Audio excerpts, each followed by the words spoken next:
কথায় আছে যে দৃষ্টি অত্যন্ত কঠোর হয়, অত্যন্ত শক্তিশালীও হয়।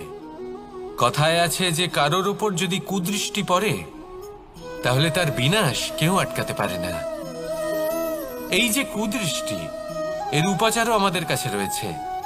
যখন আমরা বাড়ি নির্মাণ করি তখন একটা কালো মুখোশ লাগাই, যাকে রক্ষা কবচ মনে করা হয়, কুদৃষ্টি থেকে বাঁচার জন্য। যখনই কোনো বাচ্চা বাইরে যায় তখন তার মাথায় আমরা একটা কাজলের টিপ পরিয়ে দিই, কুদৃষ্টি থেকে বাঁচার জন্য। অর্থাৎ এই সংসারে কুদৃষ্টি থেকে বাঁচার উপাচার রয়েছে।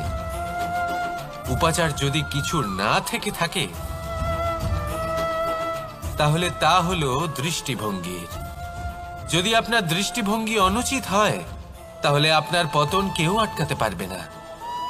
না পারবে কালো মুখোশ, না কালো টিপ, না স্বয়ং ঈশ্বর। সেই জন্য নিজের দৃষ্টিভঙ্গি শুভ করে তুলুন, সব কিছু শুভই হবে।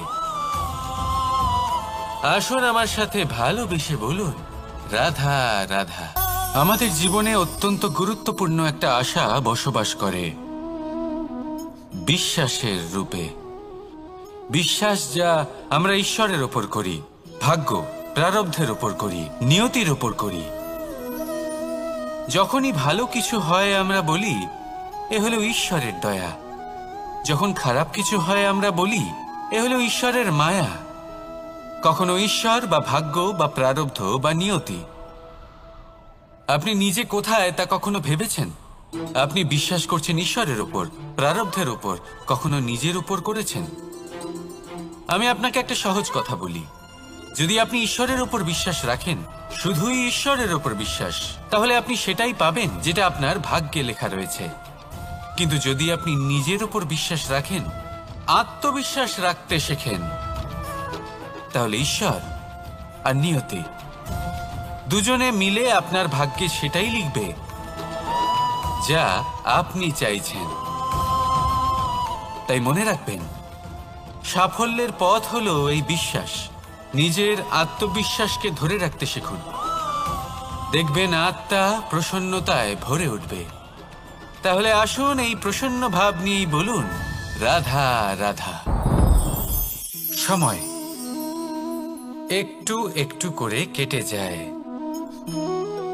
একটু একটু করে নিকটে আসে। খুব অদ্ভুত ব্যাপার। এই সময় প্রতিকূল হলেও একটু একটু করে কেটে যায়। এই সময় যদি ভালো হয় তাহলে একটু একটু করে নিকটে আসে। অনুচিত তখনই হয় যখন আমরা নিজেদের অসফলতার জন্য সময়কে দোষ দিই, কিন্তু আসলে তেমনটা হয় না। আপনার পরিশ্রম আর প্রয়াস দ্বারাই আপনি সাফল্য লাভ করবেন, সময়ের দ্বারা নয়। যদি এই সাফল্য একটা সুন্দর ভবন হয় তাহলে সময় হলো তার দেওয়ালের রং, যা সময়ের সাথে বদলাবে, সময়ের সাথে ফিকেও হয়ে যাবে। কিন্তু সাফল্যের এই ভবন আপনাকেই নির্মাণ করতে হবে, আপনার পরিশ্রমের ইট দ্বারা এবং প্রয়াসের চুনসুরকি দ্বারা। তাই পরিশ্রম আর প্রয়াস করতে থাকুন, সাফল্য আপনি অবশ্যই পাবেন। সময় যদি আজ ভালো না হয় তাহলে কাল অবশ্যই হবে। প্রয়াস করতে থাকুন আর আমার সাথে ভালোবেসে বলুন, রাধা রাধা। ভয়। জীবনে আমরা কোন কোন বিষয়ে ভয় পাই?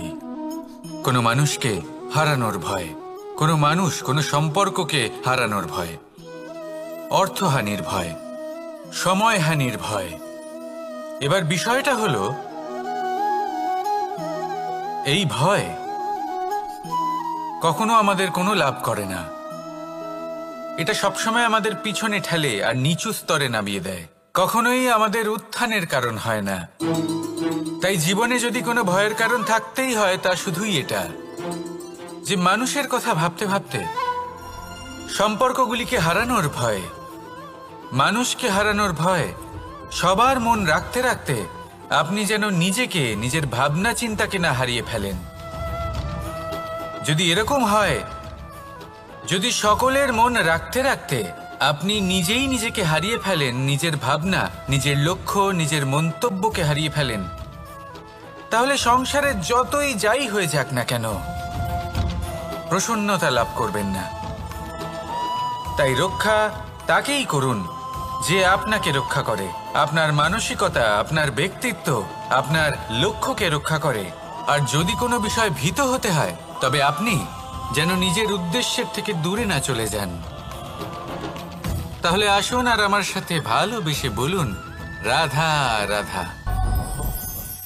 জীবনে এমন কি আছে যা আপনাকে অজান্তে শিখরে পৌঁছে দিতে পারে বা আপনার পতনও ঘটাতে পারে? সঙ্গতি।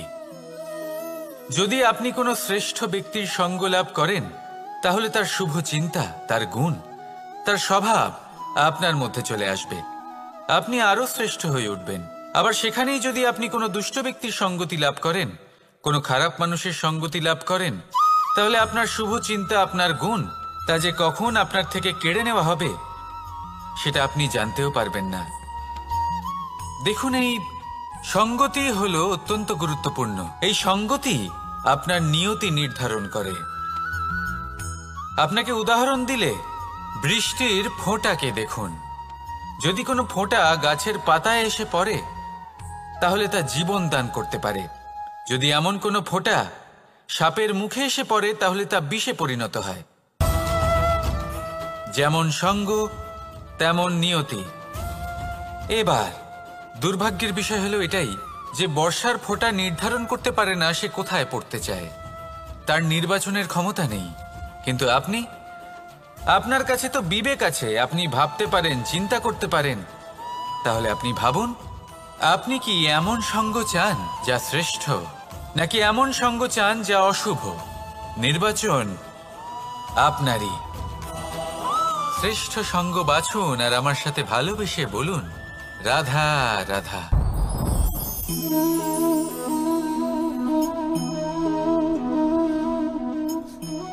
মুক্ত। এই মুক্তই সবাইকে মোহিত করে দেয়, নিজের দিকে আকর্ষিত করে। অত্যন্ত সুন্দর, গোল, শুভ্র। মুক্ত দ্বারা নির্মিত আভূষণ, তা হয়তো সে মুকুটই হোক বা কোনো স্ত্রীর অলংকার, তাকে আরো সুন্দর করে তোলে, তাকে আরো সুন্দর দেখতে লাগে। এবার এই মুক্তকে এত সুন্দর দেখার জন্য কত কষ্ট সহ্য করতে হয় তা কি কখনো আপনি ভেবেছেন? এই মুক্ত ঝিনুক থেকে বের করা হয়। ঝিনুক, যা কিনা সমুদ্রের তলদেশে থাকে। ওকে কত কষ্ট সহ্য করতে হয়, জলের চাপ সহ্য করতে হয়, সমুদ্রের স্রোত সহ্য করতে হয়। এই ঝিনুককে এত কষ্ট সহ্য করতে হয়, এই মুক্তকে এত কষ্ট সহ্য করতে হয়, তারপরে এর রূপ এত সুন্দর হয়। যদি আপনিও আপনার পরিশ্রমের সৌন্দর্য, নিজের পরাক্রমের সৌন্দর্য এই সংসারে প্রকাশিত করতে চান, তাহলে আপনাকেও কষ্ট সহ্য করতেই হবে। তাই জীবনে যখনই সংকট আসবে, বিপদ আসবে, সমস্যা আসবে, তখন একে সুযোগ হিসেবে গ্রহণ করুন। কারণ এই বিপদের সাথেই লড়াই করে আপনি মুক্তর মতোই পরিশুদ্ধ হয়ে উঠবেন। তাহলে আসুন আর আমার সাথে ভালোবেসে বলুন, রাধা রাধা। আপনি কি জানেন আপনার জীবনে আপনার আসল জীবনসাথী কে হন? মাতা পিতা, ভাই বোন, স্বামী স্ত্রী? না, আপনার আসল জীবনসাথী হলো আপনার শরীর। সেই শরীর যার দিকে আপনি কখনো নজরই দেন না, ঠিক কি না? এবার যে মানুষ এই রহস্য বুঝতে পারেন, তার জীবন এমনি শুভ হয়ে যায়। আপনি নিজেই দেখুন না, সে সংসারের মঙ্গলই করা হোক বা সত্যের রক্ষা করা হোক, তা সে শত্রুর সাথে যুদ্ধ করা হোক বা মিত্রকে রক্ষা করা হোক, এই শরীরই তো কাজে আসে। তপস্যাতে, বলিদানে, পরিশ্রমে এই শরীরই হলো আধার, ঠিক কিনা? তাই আমাদের কর্তব্য হলো যে আমরা যেন নিজের শরীরের যত্ন নিই। আমরা কি খাই, আমাদের কি খাওয়া উচিত, এটা যেন বুঝি। কোনটা সুপাচ্য আর কোনটা নয়, এটা যেন বুঝি। কারণ যেমন হবে অন্ন, মনও তেমনই হবে। যত ভালো অন্ন, তত ভালো মন। আর সুস্থ শরীর হলো সুস্থ মনের আধার, এ কথা অবশ্যই মনে রাখবেন। আর যদি মন সুস্থ থাকে, তাহলে সকল শুভ উদ্দেশ্য পূর্ণ হবে। তাহলে আসুন আর আমার সাথে ভালোবেসে বলুন, রাধা রাধা। কথায় আছে যে জীবনের আধার হলো সম্পর্ক, প্রসন্নতারও এবং ঈশ্বরের সাথে দেখা পাওয়ারও। এবার এই সম্পর্কের আধার আসলে কি? সেবা? না। বোঝাপড়া? না। অপেক্ষা? না। এই সম্পর্কের আধার হলো বিশ্বাস। যদি বিশ্বাস ভেঙে যায় তাহলে জেনে রাখবেন যে সম্পর্করূপী এই ভবন এর ভিতই ভেঙে গেল। আর যদি ভিত ভেঙে যায় তাহলে সেখানে অন্য কোনো ভবন নির্মাণ সম্ভব নয়, সম্ভবই নয়। এই সমস্ত সম্পর্কের বিশ্ব বিশ্বাসে বসবাস করে। এই বিশ্বাস হলো অত্যন্ত গুরুত্বপূর্ণ। এই বিশ্বাসের জোরেই আমি আর রাধা কোনো সাংসারিক বন্ধনে আবদ্ধ না হয়েও এক অত্যন্ত দৈব অলৌকিক বন্ধনে আবদ্ধ। এ হলো বিশ্বাস যার দ্বারা 11 অক্ষৌহিনী সেনার সামনে অর্জুন দাঁড়িয়েছিল এবং জয়ী হয়েছিল। এই বিশ্বাস হলো অত্যন্ত গুরুত্বপূর্ণ, তাই বিশ্বাস করতে শিখুন, বিশ্বাস দিতে শিখুন, বিশ্বাস পালন করতে শিখুন, আর আমার সাথে ভালোবেসে বলুন, রাধা রাধা। এই সংসার অত্যন্ত বিচিত্র এক স্থান। এ সত্য খুঁজতে থাকে, আর সত্য খুঁজে পেলেই তা প্রমাণ করতে চায়। সে চায় তার প্রমাণ পেতে, সাক্ষী পেতে চায়। সেক্ষেত্রে আমাকে বলুন যে সত্য কি করতে পারে? সেই ব্যক্তি যে সত্যকে ধরে আছে সে কি করবে? কিছুই নয়। কিছু করার প্রয়োজনই নেই, শুধু তাতে টিকে থাকতে হবে। সেই হিমালয়ের মতো যা আজ পর্যন্ত টিকে রয়েছে। যদি আপনি সত্যবাদী হন তাহলে আপনার কিচ্ছু প্রমাণ করার কোনো প্রয়োজন নেই। যদি প্রয়োজন থাকে তাহলে সত্যের সাথে টিকে থাকার। এই সময় নিজে সাক্ষী হবে, নিজে প্রমাণ দেবে। এই নিয়তি স্বয়ং প্রমাণিত করবে যে আপনি সত্যবাদী ছিলেন, আপনি সত্যের পথে ছিলেন। তাহলে আসুন আর আমার সাথে ভালোবেসে বলুন, রাধা রাধা। ঈশ্বর আমাদের হাত প্রদান করেছেন।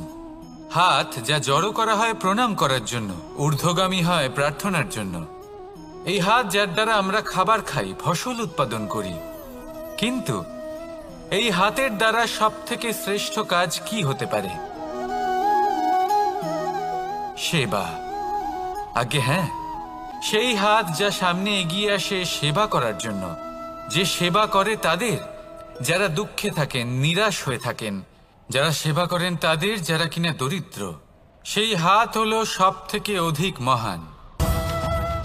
ঈশ্বরকে দীনবন্ধু বলা হয়ে থাকে, কারণ যারা দুঃখী হন, নিরাশ হন, দরিদ্র হন, ঈশ্বর তাদের সাহায্য করেন, তাদের সহায়ক হন, তাদের মধ্যে ঈশ্বর বাস করেন।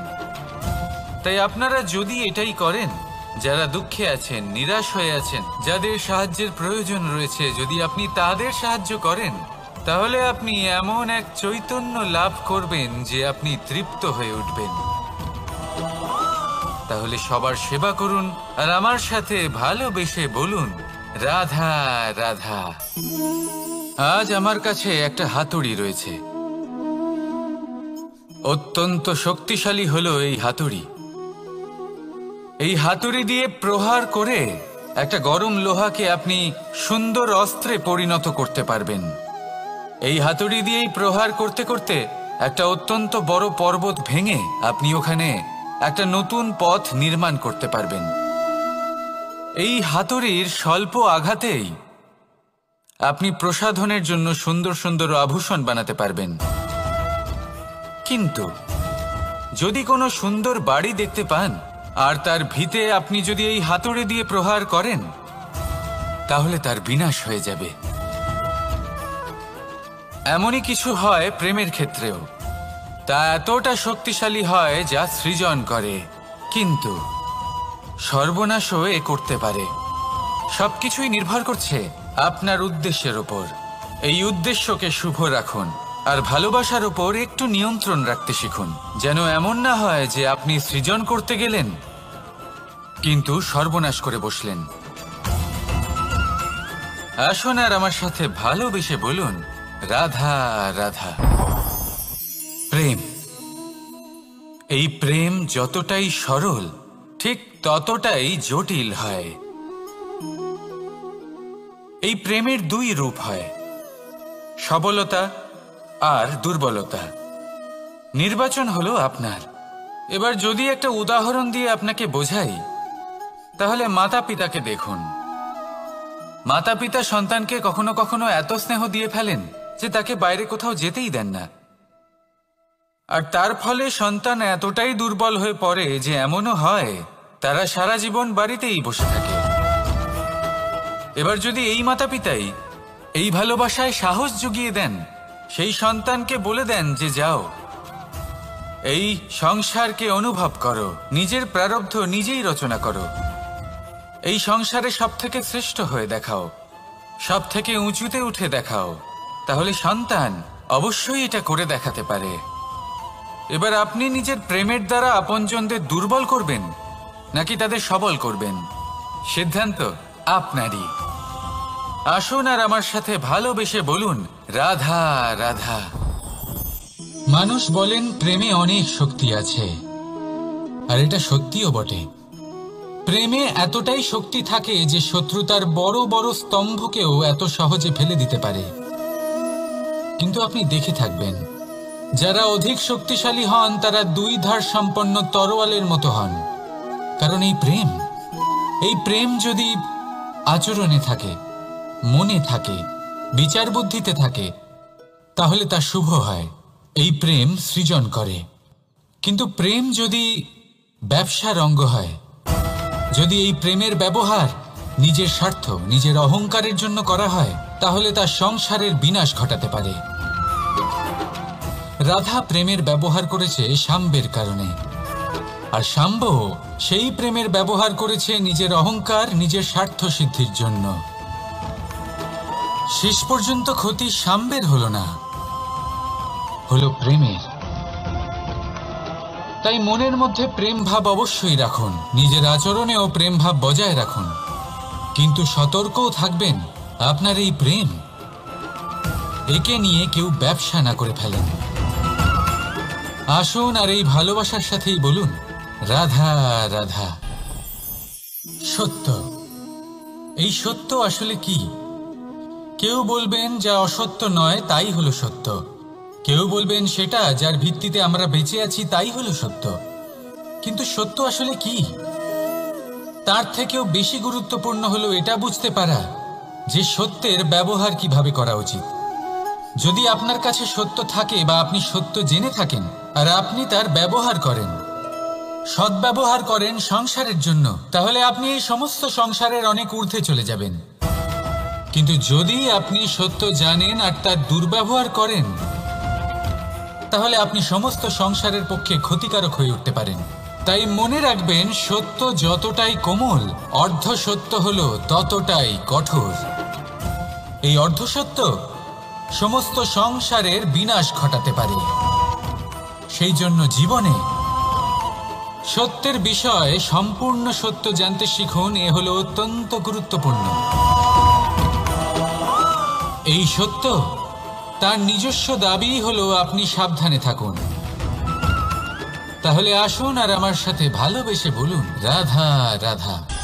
পঞ্চমহাভূত, জীবন রচনায় এর অবদান অনস্বীকার্য। এই পঞ্চমহাভূত আসলে কি? জল, বায়ু, অগ্নি, মাটি আর আকাশ। এবার শুধুমাত্র জীবন রচনায় এর অবদান আছে তা নয়, শুধু শরীর রচনাতে এর যোগদান আছে তা নয়, বরং এরা হলো আমাদের জীবনের সব থেকে বড় শিক্ষক। এবার আপনারা সকলে চমকে যাবেন, হয়তো আপনারা এই দৃষ্টিভঙ্গি দিয়ে কখনো দেখেননি। আমি আজ আপনাদের বোঝাবো। এদের মধ্যে সব থেকে বড় তত্ত্ব জল। এ আমাদের কি শেখাচ্ছে?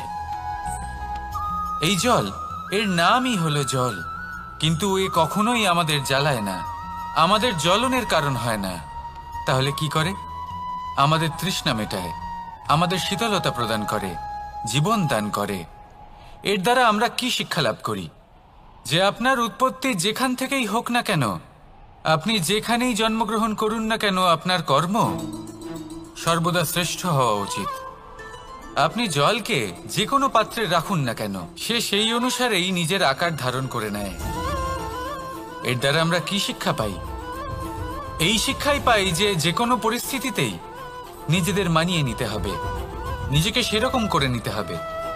যে দেশেই থাকি না কেন, যে স্থানেই থাকি না কেন, যে পরিস্থিতিতেই থাকি না কেন, যে ব্যক্তির সাথেই থাকি না কেন, আমাদের সুখময় হয়ে জীবন অতিবাহিত করা উচিত। দেখুন, আমাদের কত বড় একটা শিক্ষা দিল এই জল, যা আমরা কোনোদিন দেখতেই পাইনি। নিজেকে জলের মতোই করে তুলুন। সুখের ধারায় স্বাচ্ছন্দ্যে প্রবাহমান হতে থাকবেন আপনি। নিজের আকারকে ভেঙে ফেলুন, নিজের সীমা লঙ্ঘন করুন। আপনি অবশ্যই একদিন মহানুভবতা অনুভব করবেন।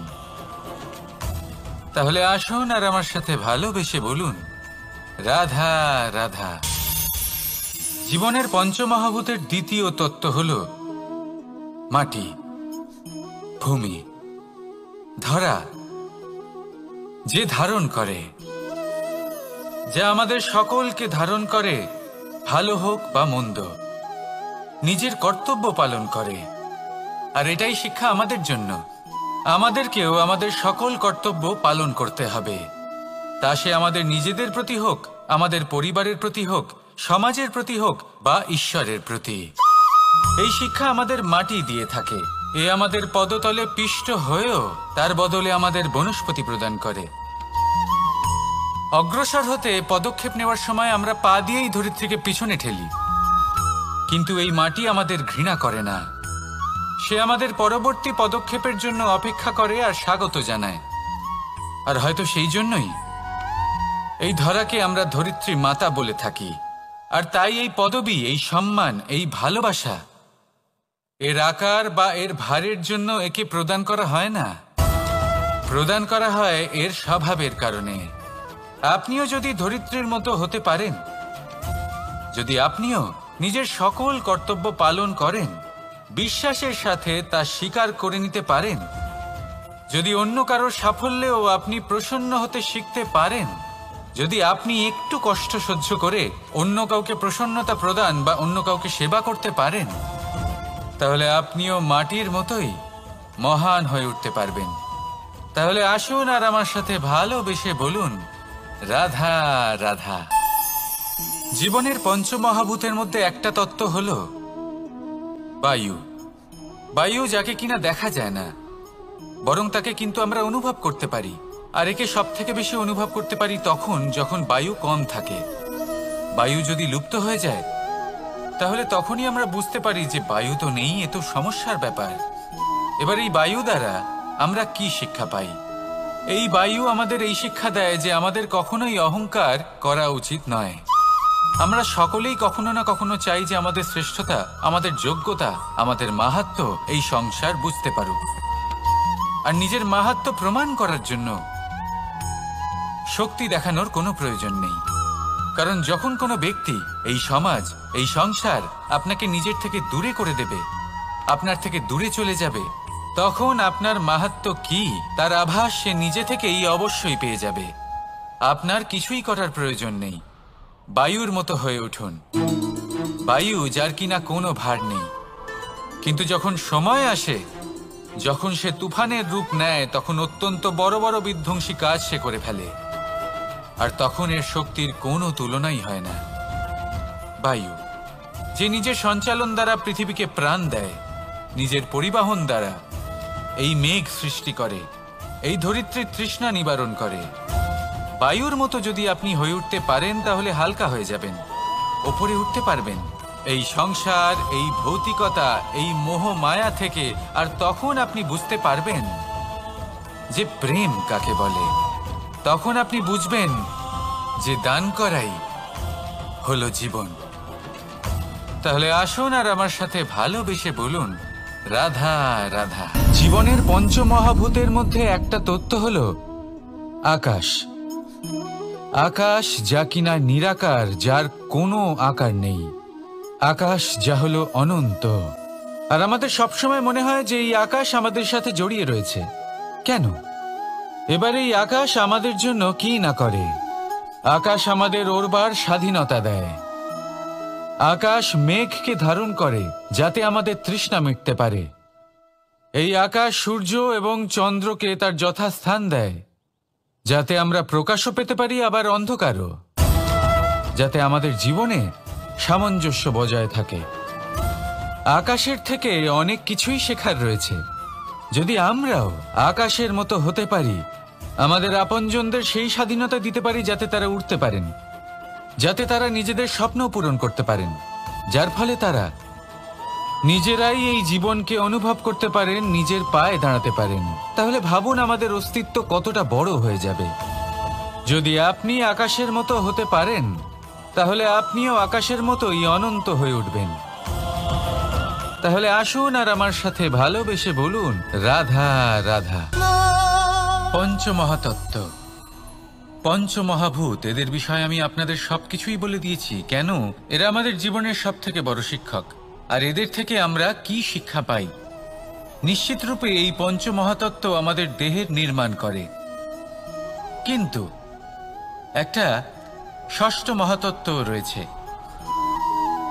এমন এক তত্ত্ব যার না কোনো ভার আছে, না কোনো পরিমাণ আছে, কিন্তু তা হলো অত্যন্ত গুরুত্বপূর্ণ, ভাবনা।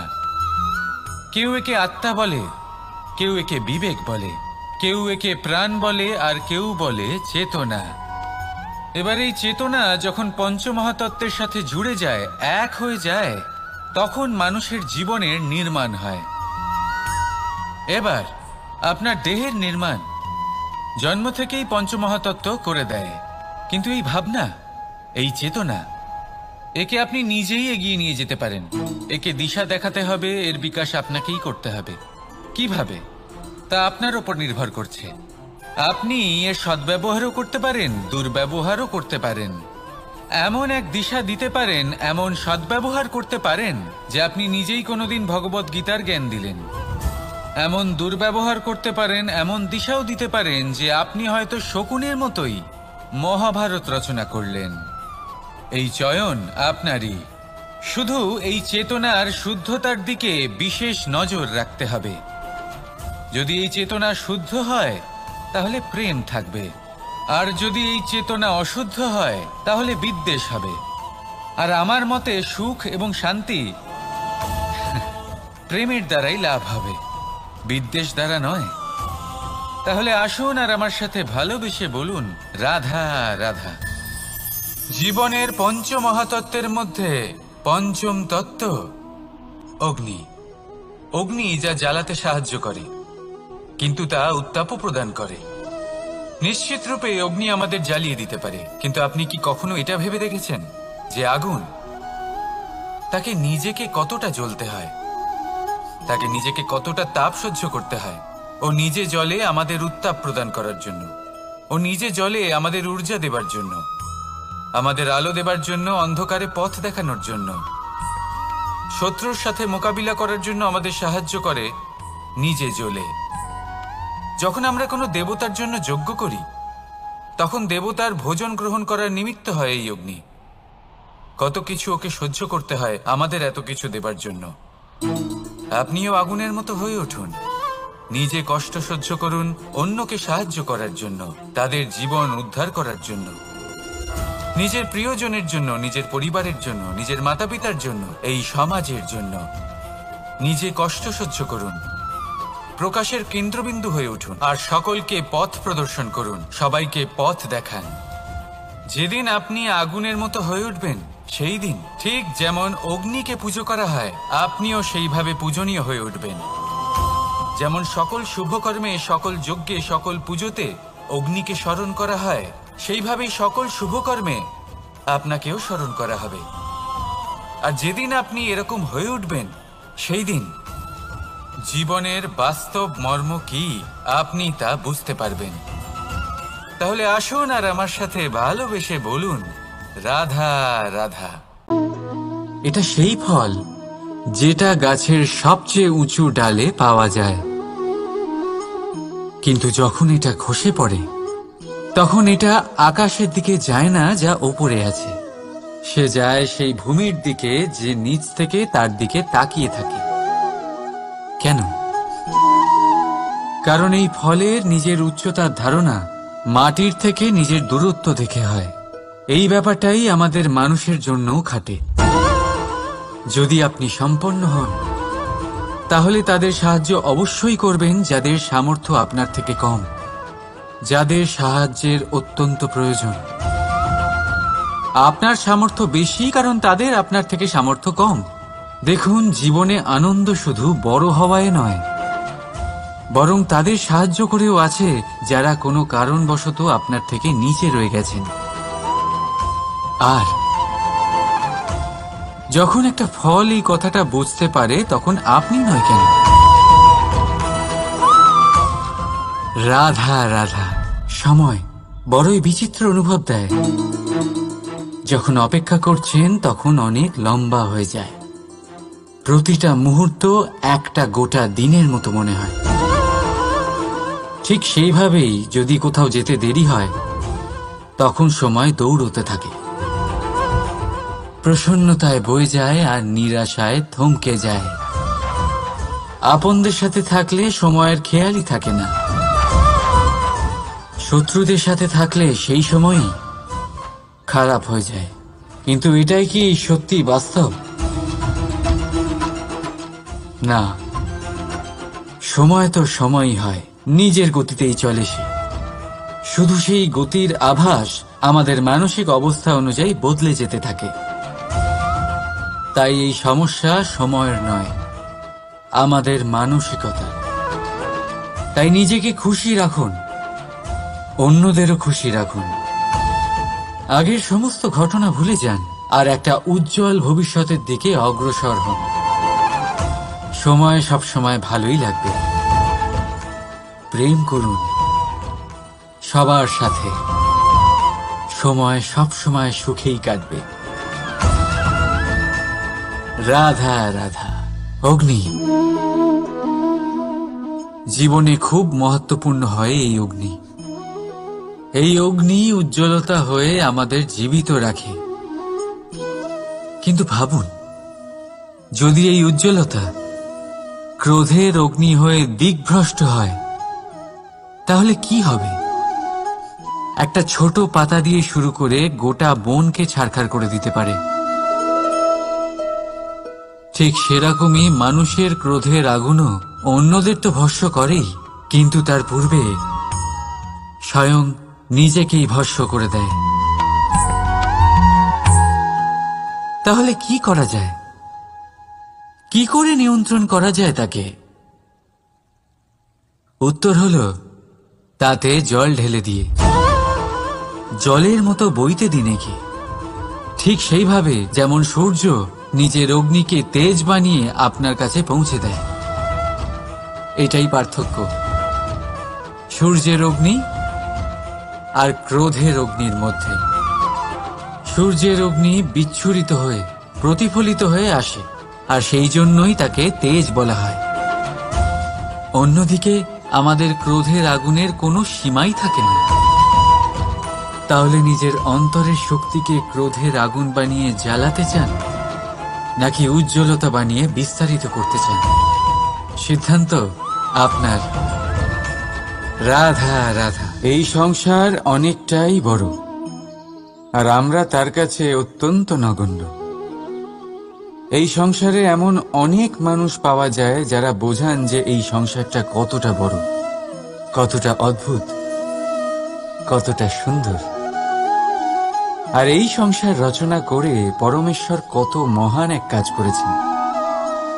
কিন্তু আপনি এই জীবনে মাত্র কয়েকজন মানুষকেই পাবেন যারা আপনাকে এটা বলবেন যে এই সংসারে আপনি কতটা গুরুত্বপূর্ণ, আপনি কতটা অদ্ভুত।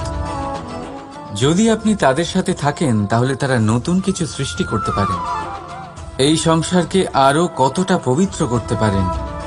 তাই এই সংসারকে গুরুত্ব না দিয়ে সেই মুষ্টিমেয় কিছু মানুষকে গুরুত্ব দিন, কারণ তারাই হলো আপনার আপনজন, আর তারাই আপনাকে সঠিক পথে চালিত করবে।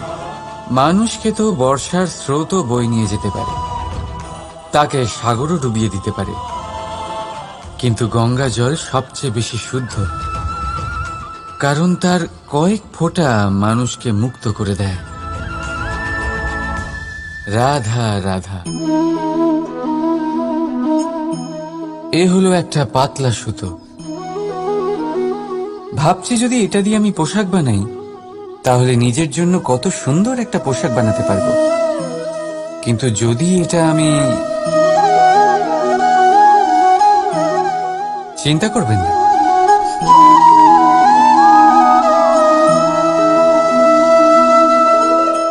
দেখুন এই সুতো জোড়া লেগে গেল।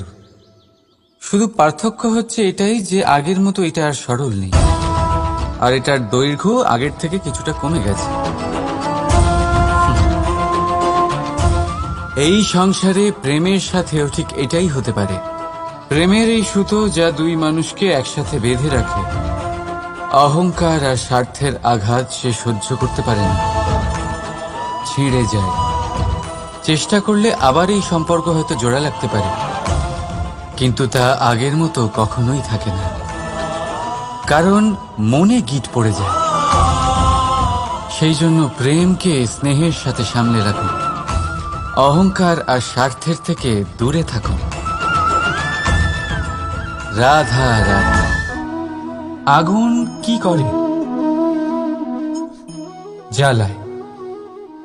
সেটা কাঠই হোক, কয়লা হোক, বস্ত্র হোক, যাই আপনি আগুনে দেবেন তা ভস্ম হয়ে যাবে। কিন্তু সোনা, যদি আপনি সোনা আগুনে ফেলেন তাহলে তা কুন্দন হয়ে নিজের অস্তিত্ব তৈরি করে। যদি আপনি লোহা গরম করেন তাহলে তা ইস্পাত হয়ে যায়। কেন কেন হয় এরকম? কারণ তাদের অন্তরের আগুন জ্বালানোর আগুনের থেকে অনেক বেশি তীব্র হয়। এই আগুন হলো পবিত্রতার, এই আগুন হলো নিশ্চয়তার। যদি আপনার লক্ষ্য স্থির থাকে, আপনার ইচ্ছে দৃঢ় হয়, তাহলে কুন্দন হয়ে বেরোবেন, ইস্পাত হয়ে বাঁচবেন, অন্তর থেকে শক্তি পাবেন, আর কেউ আপনার সাথে কোনো অনিষ্ট করতে পারবে না। রাধা রাধা। মানুষের জীবন কি? আপনি বলতে পারেন জন্ম আর মৃত্যুর মধ্যেকার সময়। আর মৃত্যু কখন হয়? যখন মানুষ শ্বাস নেওয়া বন্ধ করে দেয়, হাত পা নাড়ানো বন্ধ করে দেয়, ভাবা ছেড়ে দেয়। এমনটা নয়, মানুষের অন্তর। তার মৃত্যু তখনই হয় যখন তার অন্তরের করুণা শেষ হয়ে যায়।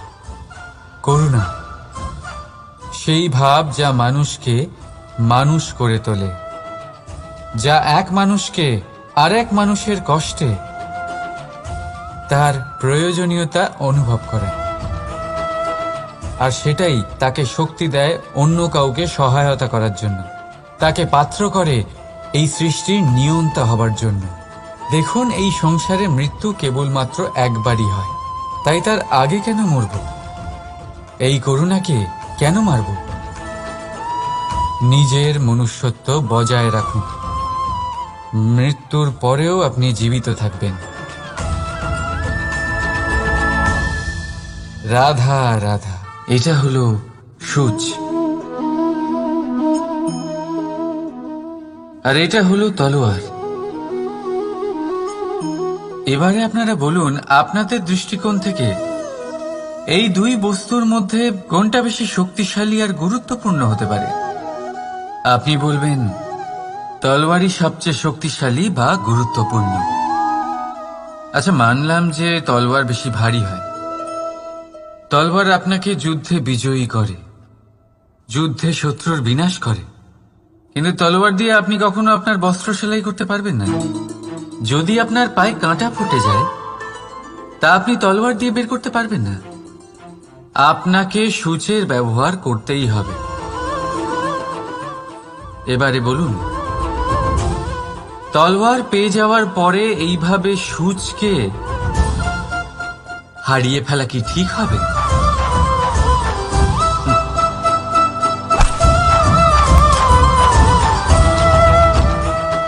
ঠিক সেইভাবেই জীবনে সম্পন্ন বন্ধু পাওয়ার পরেও আপনার সেই বন্ধুদের হারাবেন না যারা কম সম্পন্ন, দরিদ্র। কারণ তারা আপনার সাথে তখন ছিলেন যখন আপনি কিছুই ছিলেন না, আর জীবনে দরকার পড়লে তারাই আপনার কাজে আসবে, সম্পন্ন বন্ধু নয়। তাই যাকে ভালোবেসেছেন তার সাথে বন্ধুত্ব পালন করুন। চিত্ত আনন্দে জেগে উঠবে। রাধা রাধা।